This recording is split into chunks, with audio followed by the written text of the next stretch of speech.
একদিন হযরত আম্মার রাদিয়াল্লাহু তাআলা আনহু এবং ওনার মাতা সুমাইয়া রাদিয়াল্লাহু তাআলা আনহা রাস্তা দিয়ে হেঁটে যাচ্ছে।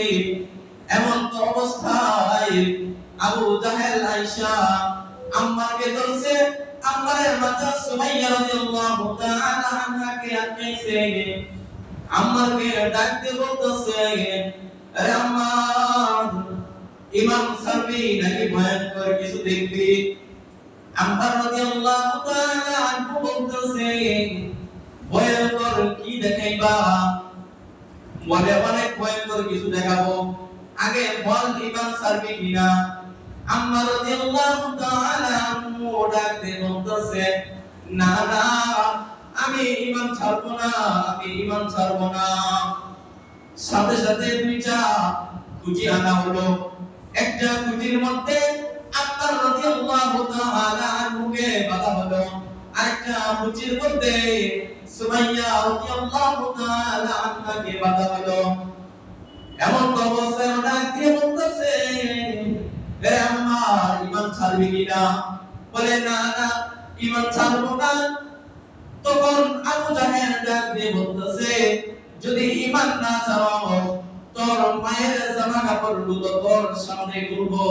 নাউজুবিল্লাহ। আম্মার রাদিয়াল্লাহু তাআলা আনহু মাথা নিচে নিয়ে দিছে। এমন তো অবস্থায় সুমাইয়া রাদিয়াল্লাহু তাআলা আনহা ডাক দিয়ে বলতেছে, এ আম্মার, কোনোভাবে ঈমান ছাড়বি না, কোনোভাবে ঈমান ছাড়বি না। বলার সাথে সাথে সুমাইয়া রাদিয়াল্লাহু তাআলা আনহার শরীর থেকে কাপড়গুলো সরায় দিয়েছে। আম্মার রাদিয়াল্লাহু তাআলা আনহু মাথা নিচে দিয়ে রাখছে, চোখ নিচে দিয়ে রাখছে। আবু জাহেল বলতেছে, তার মাথাটা উঁচা কইরা তার মায়ের দিকে চোখ গেল পরে এমন অবস্থা করে দে। নাউজুবিল্লাহ। আম্মার রাদিয়াল্লাহু তাআলা আনহু মনে মনে বলতেছে, এই দৃশ্য দেখার চেয়ে জমিনটা যদি ফাঁক হয়ে যেত, জমিনটা যদি ছিঁড়ে যেত, তাহলে আমি জমিনের মধ্যে চলে যেতাম। এই দৃশ্য তো দেখার মতো নয়। সন্তানের সামনে মাকে উলঙ্গ করে ফেলছে। এমন অবস্থায় আম্মার রাদিয়াল্লাহু তাআলা আনহুকে ডাক দিয়ে বলতেছে, সুমাইয়া রাদিয়াল্লাহু তাআলা আনহা ছেলেকে বলতেছে, ঈমান ছাড়বি না, ঈমান ছাড়বি না। আবু জাহেল এমন অবস্থায় একটা বর্শা দিয়ে সুমাইয়া রাদিয়াল্লাহু তাআলা আনহার লজ্জাস্থলের মধ্যে আঘাত করতে লাগলো। রক্ত দিয়ে জমিন বেশে গেছে, রাস্তা বেশে গেছে। এমন অবস্থায় সুমাইয়া রাদিয়াল্লাহু তাআলা আনহা ঈমানের মধ্যে অটল, ইসলামের মধ্যে অটল। সন্তানকে ডাক দিয়ে বলতেছে, কোনোভাবে যেন ইসলাম পরিত্যাগ না করে, ঈমান থেকে যেন ঈমান না ছাড়ে।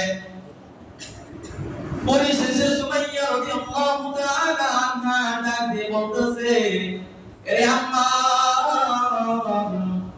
আমার মনে হয় আমি জান্নাতের সুসংবাদ পাইতেছি, জান্নাতের রহমত আমার কাছে আসতেছে।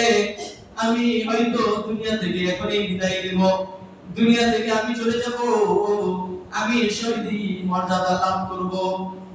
বলতে বলতে সুমাইয়া রাদিয়াল্লাহু তাআলা আনহা জমিন থেকে বিদায় নিয়ে চলে গেছে। ইনি হচ্ছেন পৃথিবীর মধ্যে ইসলামের মধ্যে প্রথম শহীদ হযরত সুমাইয়া রাদিয়াল্লাহু তাআলা আনহা। ওনার আগে কেউ ইসলামের মধ্যে শহীদ হয় নাই। কতটা নির্যাতন করছে সাহাবায়ে কেরাম রাদিয়াল্লাহু তাআলা আনহুর উপর, তারপরও তারা ঈমান ছাড়ে নাই। কিন্তু আজকে আমাদের উপর যদি এর সামান্য পরিমাণ নির্যাতন হতো, তাহলে আজকে আমরা ঈমান থেকে দূরে সরে যেতাম, ইসলাম থেকে দূরে সরে যেতাম। কিন্তু في شان حبيبه مخبرا وآمرا إن الله وملائكته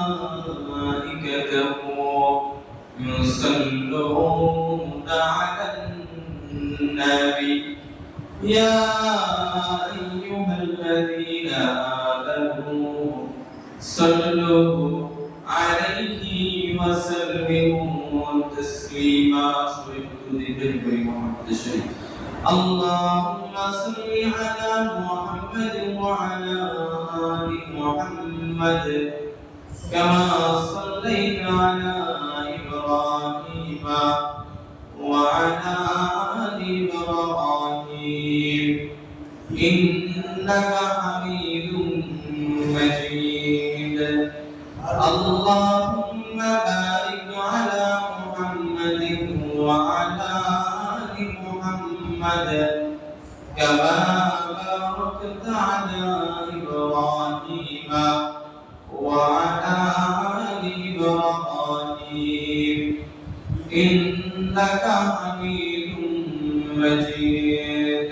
لا إله إلا الله لا إله إلا الله لا إله إلا الله لا إله إلا الله لا إله إلا الله لا إله إلا الله لا إله إلا الله لا إله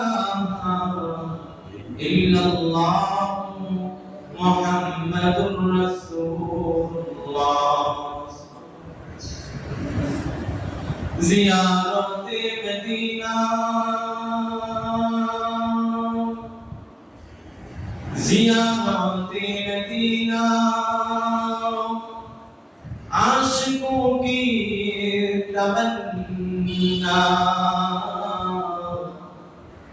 نہیں ہے میرے پاس سفر کا سمانا بلغ العلا في كبره كشف الدجى في جماله حسنت جميع خصاله صلوا عليه وآله بلغ العلا في كماله كشف الدجى في جماله حسنت جميع خصاله صلوا عليه وآله.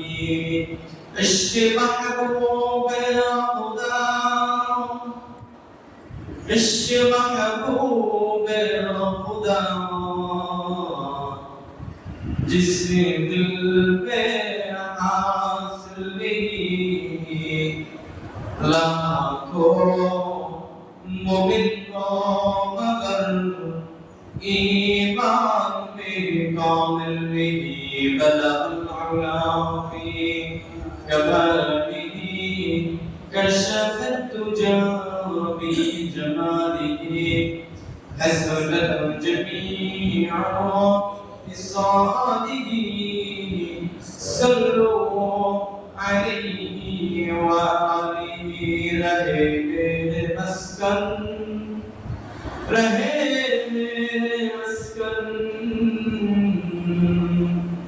حوالے کعبہ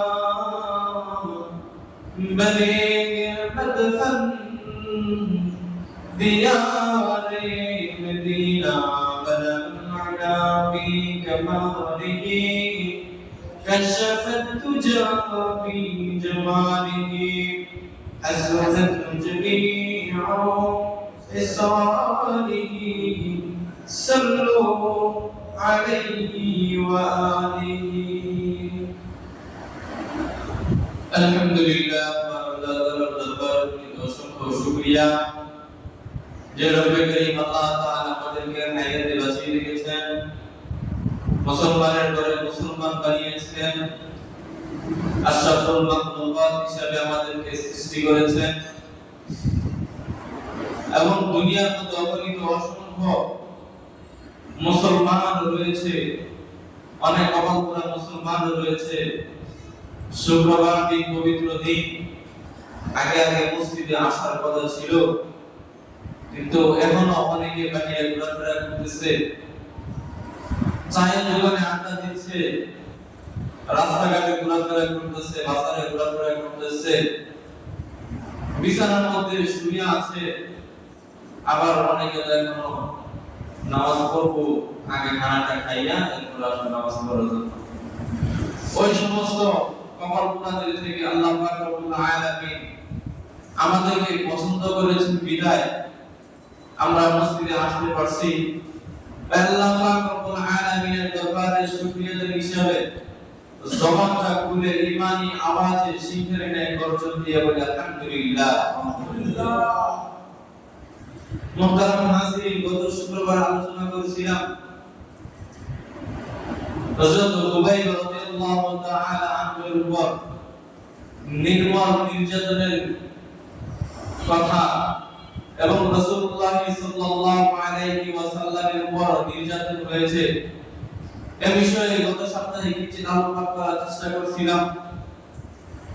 আল্লাহ পাক রব্বুল আলামিন যদি আমার সহায় হন, এই সপ্তাহ মুসলমানদের উপর প্রাথমিক অবস্থায় এরকম নির্যাতন হয়েছে, সামান্য কিছু আলোচনা করার চেষ্টা করব।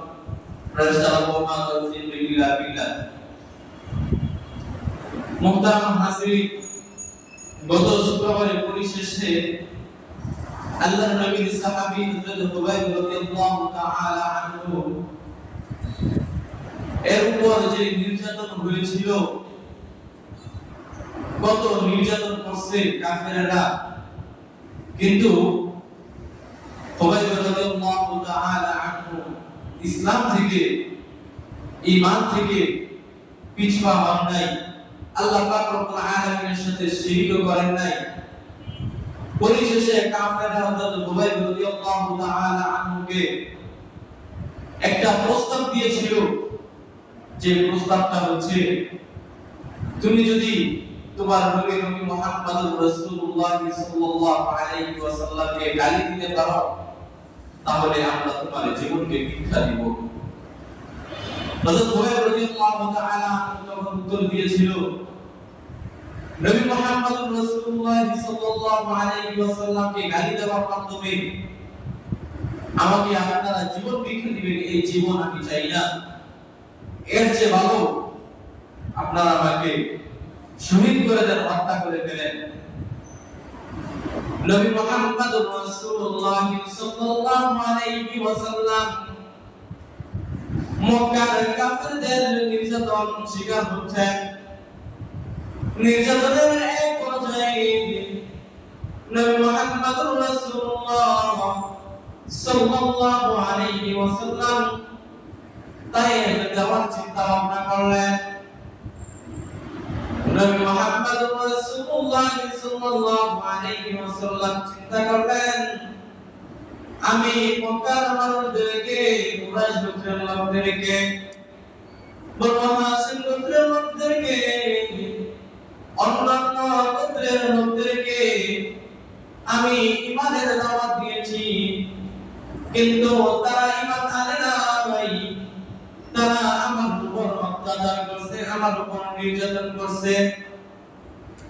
তাই গিয়ে দেখি তাইফের যুবকরা, তাইফে যে সকল মানুষ রয়েছে, তারা আমার উপর ঈমান আনে নাকি, আল্লাহ পাক রব্বুল আলামিনের উপর ঈমান আনে নাকি, আমি তাদেরকে গিয়ে দাওয়াত দেই।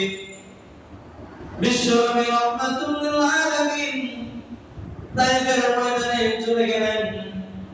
তাইফের ময়দানে গিয়ে দাওয়াত দিতে লাগলেন, ইয়া আইয়ুহান নাস কুলু লা ইলাহা ইল্লাল্লাহ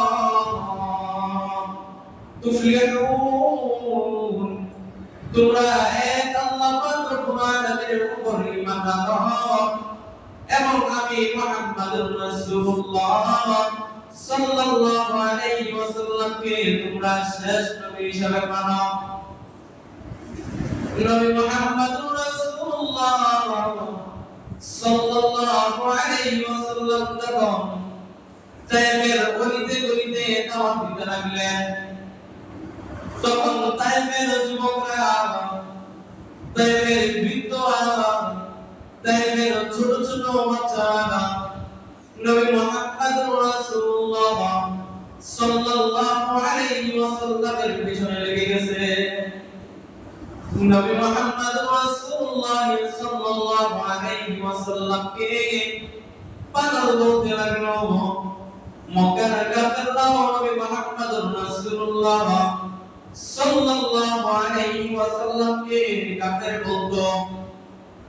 ঠিক তেমনিভাবে তায়েফের যুবকরা নবী মুহাম্মদ রাসূলুল্লাহ সাল্লাল্লাহু আলাইহি ওয়াসাল্লামকে পাগল বলতে লাগলো। নবী মুহাম্মদ রাসূলুল্লাহ সাল্লাল্লাহু আলাইহি ওয়াসাল্লামকে পাথর নিক্ষেপ করতে শুরু করে দিল। শুধু যুবকরা পাথর নিক্ষেপ করছে এমন নয়, ছোট ছোট বাচ্চারা নবী মুহাম্মদ রাসূলুল্লাহ সাল্লাল্লাহু আলাইহি ওয়াসাল্লামের উপর পাথর নিক্ষেপ করছে। নবী মুহাম্মদ রাসূলুল্লাহ সাল্লাল্লাহু আলাইহি ওয়াসাল্লাম তায়েফের গলিতে গলিতে হাঁটতেছেন আর পাথর নিক্ষেপ করতেছে।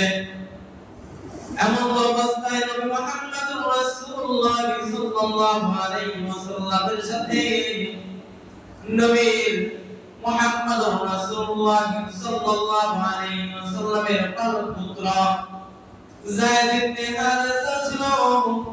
যখন নবীর গায়ে পাথর মারতেছিল, তখন যায়েদ ইবনে হারেসা ডাল হয়ে নবীর সামনে দাঁড়িয়ে গিয়েছে, যেন নবীর গায়ে পাথরের আঘাত না লাগে। পাথর তো মারতেছে, একটা নয় দুইটা নয়, শত শত পাথর মারতেছে। কই দিক দিয়ে আটকানো যায়? নবীর দেহ মুবারকটা রক্তে রঞ্জিত হয়ে গেছে, নবী মাথা মুবারকটা ফেটে গেছে, মাথা মুবারক ফেটে রক্ত ঝরে পড়তেছে, গায়ে পড়তেছে। এমন অবস্থায় ছোট ছোট বাচ্চারা যখন পাথর মারতেছিল, সামনে একটা বাচ্চা ছিল, ওই বাচ্চার গায়ে কিছু পাথরের আঘাত লাগলো। পাথরের আঘাত লাগার সাথে সাথে বাচ্চাটা রাস্তার মধ্যে পড়ে গিয়েছে। নবী মুহাম্মদ রাসূলুল্লাহ সাল্লাল্লাহু আলাইহি ওয়াসাল্লাম সাথে সাথে বাচ্চাটাকে উঠায় দিয়েছেন, বুকের মধ্যে জড়ায় দিয়েছেন। মায়ের নবী রাহমাতুল লিল আলামিন বাচ্চার গায়ে কোনো পাথরের আঘাত লাগবে নাই। মায়ের নবী ডাকতে বলতেছেন, আরে বাচ্চারা, আরে যুবকরা, আমার গায়ে পাথর মারো কোনো সমস্যা নাই, কিন্তু এই ছোট বাচ্চার গায়ে তোমরা পাথর মারো না। মায়ের নবী রাহমাতুল লিল আলামিনের কথা কেউ শুনে না। মহানবী বিশ্বনবী রাহমাতুল লিল আলামিনের মাথা মুবারকটা ফেটে গেছে, মাথা মুবারক থেকে রক্ত বেয়ে পড়তেছে। এমন তো অবস্থায় নবী রক্তের অনুসার মধ্যে লিপ্ত হয়ে গেছে। এক ফোঁটা রক্ত যেন জমিনের মধ্যে না পড়ে সেই দিকে নবী খেয়াল রাখতেছে। যদি এক ফোঁটা রক্ত জমিনের মধ্যে পড়ে যায়, জমিনের মধ্যে জাফরা সৃষ্টি হয়ে যাবে, জমিনের মধ্যে কম্পন সৃষ্টি হয়ে যাবে, জমিনটা ধ্বংস হয়ে যাবে। কারণ মহানবী বিশ্বনবী রাহমাতুল লিল আলামিনের রক্ত মুবারক জমিন বহন করার ক্ষমতা নাই। আল্লাহ পাক রব্বুল আলামিন জিবরাইল আলাইহিস সালামকে প্রেরণ করে দিলেন। জিবরাইল আলাইহিস সালাম নবী মুহাম্মদ রাসূলুল্লাহ সাল্লাল্লাহু আলাইহি ওয়াসাল্লামের কাছে চলে আসছে আল্লাহর বাণী নিয়ে। ডাক দিয়ে বলতেছে, নবী বিশ্বনবী রাহমাতুল লিল আলামিন, আল্লাহ পাক রব্বুল আলামিন আদেশ দিয়েছে আমাদেরকে আদেশ দিয়ে দিয়েছে। আপনি যদি বলেন তাহলে দুই পাহাড়ের মাঝখানে তায়েফ ছিল, দুই পাহাড়ের চাপা দিয়ে তায়েফকে ধ্বংস করে দিবে, শুধু আপনার হুকুমের আপনার আদেশের অপেক্ষায় রয়েছে। পাহাড়ের ফেরেশতারা ডাক দিয়ে বলতেছে, ও রাহমাতুল লিল আলামিন, বিশ্ব নবী রাহমাতুল লিল আলামিন, আপনি শুধু একবার বলেন, আপনার বলতে দেরি হবে, আমরা তায়েফকে ধ্বংস করতে দেরি করব না। তখন বিশ্ব নবী রাহমাতুল লিল আলামিন ডাক দিয়ে বলতেছে, এরা ঈমান আনে নাই, তাদের পরবর্তী যারা রয়েছে, তাদের সন্তানেরা আসবে, তাদের নাতিরা আসবে, তাদের পরবর্তী প্রজন্ম যারা আসবে, তারা হয়তো ঈমান আনবে। তখন বিশ্বনবী রাহমাতুল লিল আলামিন বলেন, ওয়ামা আরসালনাকা ইল্লা রাহমাতাল লিল আলামিন। আল্লাহ পাক রব্বুল আলামিন আমাকে দুনিয়ার মধ্যে রহমত দিয়ে পাঠাইছেন, রহমত নিয়ে আমি দুনিয়ার মধ্যে আসছি। আমি দুনিয়ার মধ্যে গজব নিয়ে আসি নাই, আমি দুনিয়ার মধ্যে গজব নিয়ে আসি নাই। আজকে যদি আমি তায়েফের জন্য বদদোয়া করি, আল্লাহ পাক রব্বুল আলামিন পৃথিবী থেকে তায়েফের যে নামটা রয়েছে, তায়েফের যে স্থান রয়েছে, এটাকে আল্লাহ পাক রব্বুল আলামিন মুছে দিবেন, আল্লাহ পাক রব্বুল আলামিন ধ্বংস করে দিবেন। কিন্তু আমি দুনিয়ার মধ্যে রহমত নিয়ে আসছি, আমি গজব নিয়ে আসি নাই। সাহাবায়ে কেরাম রাদিয়াল্লাহু তাআলা আনহুদের উপর কত নির্যাতন করছেন, কত নির্যাতন করছেন। নবীর সাহাবী একজন আম্মার ইবনে ইয়াসির রাদিয়াল্লাহু তাআলা আনহু যখন ঈমান আনছে, আম্মার ঈমান আনছে, ওনার বাবা ঈমান আনছে, ওনার মাতাও ঈমান আনছে। যখন কাফেররা খবর পাইছে, আবু জাহেল শুনতে পারছে আম্মার ঈমান গ্রহণ করছে, এবং তার মাতা সুমাইয়া রাদিয়াল্লাহু তাআলা আনহা ইসলাম গ্রহণ করছে, সাথে সাথে তাদের উপর নির্যাতনের একটা স্টিমুলার চালু হয়ে গেছে। একদিন হযরত আম্মার রাদিয়াল্লাহু তাআলা আনহু এবং ওনার মাতা সুমাইয়া রাদিয়াল্লাহু তাআলা আনহা রাস্তা দিয়ে হেঁটে যাচ্ছে, এমন তো অবস্থায় আবু জাহেল আয়েশা আম্মারকে ধরছে, আম্মারের মাতা সুমাইয়া রাদিয়াল্লাহু তাআলা আনহাকে আটকাইছে, আম্মারকে ডাক দিয়ে বলতেছে, আরে আম্মার, ঈমান ছাড়বি নাকি ভয়ঙ্কর কিছু দেখবি? আম্মার রাদিয়াল্লাহু তাআলা আনহু বলতেছে, ভয়ঙ্কর কি দেখাইবা? বলে অনেক ভয়ঙ্কর কিছু দেখাবো, আগে বল ঈমান ছাড়বি কিনা? আম্মার রাদিয়াল্লাহু তাআলা আনহু ডাক দিয়ে বলতেছে, না না, আমি ঈমান ছাড়বো না, আমি ঈমান ছাড়বো না। সাথে সাথে দুইটা কুচি আনা হলো, একটা কুচির মধ্যে আম্মার রাদিয়াল্লাহু তাআলা আনহুকে বাঁধা হলো, আরেকটা কুচির মধ্যে সুমাইয়া রাদিয়াল্লাহু তাআলা আনহাকে বাঁধা হলো। এমন অবস্থায় ডাক দিয়ে বলতেছে, হে আম্মা, ঈমান ছাড়বি কিনা? বলে না না, ঈমান ছাড়বো না। তখন আবু জাহেল ডাক দিয়ে বলতেছে, যদি ঈমান না ছাড়ো, তোর মায়ের জামা কাপড়গুলো তোর সামনে খুলবো। নাউজুবিল্লাহ।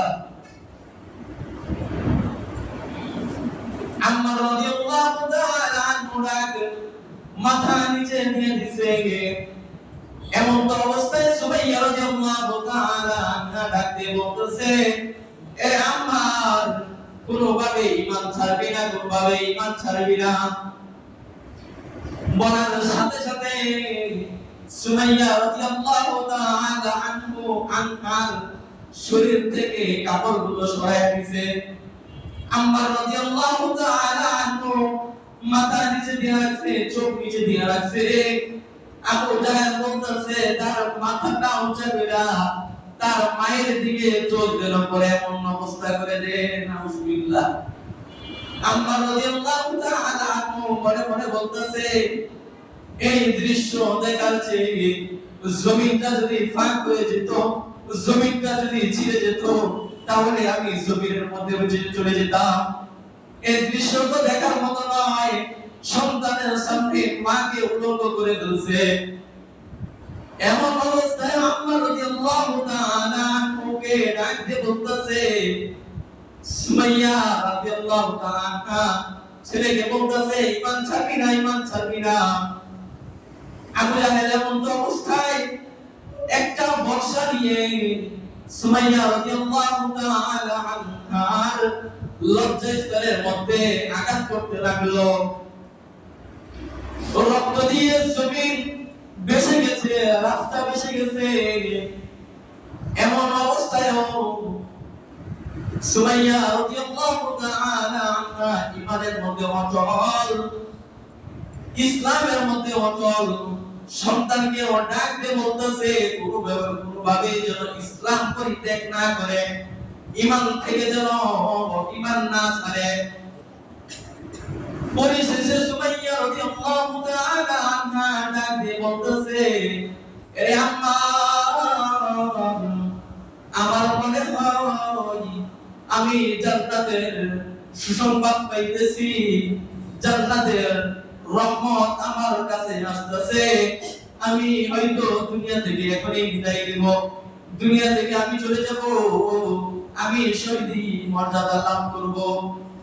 বলতে বলতে সুমাইয়া রাদিয়াল্লাহু তাআলা আনহা জমিন থেকে বিদায় নিয়ে চলে গেছে। ইনি হচ্ছেন পৃথিবীর মধ্যে ইসলামের মধ্যে প্রথম শহীদ হযরত সুমাইয়া রাদিয়াল্লাহু তাআলা আনহা। ওনার আগে কেউ ইসলামের মধ্যে শহীদ হয় নাই। কতটা নির্যাতন করছে সাহাবায়ে কেরাম রাদিয়াল্লাহু তাআলা আনহুর উপর, তারপরও তারা ঈমান ছাড়ে নাই।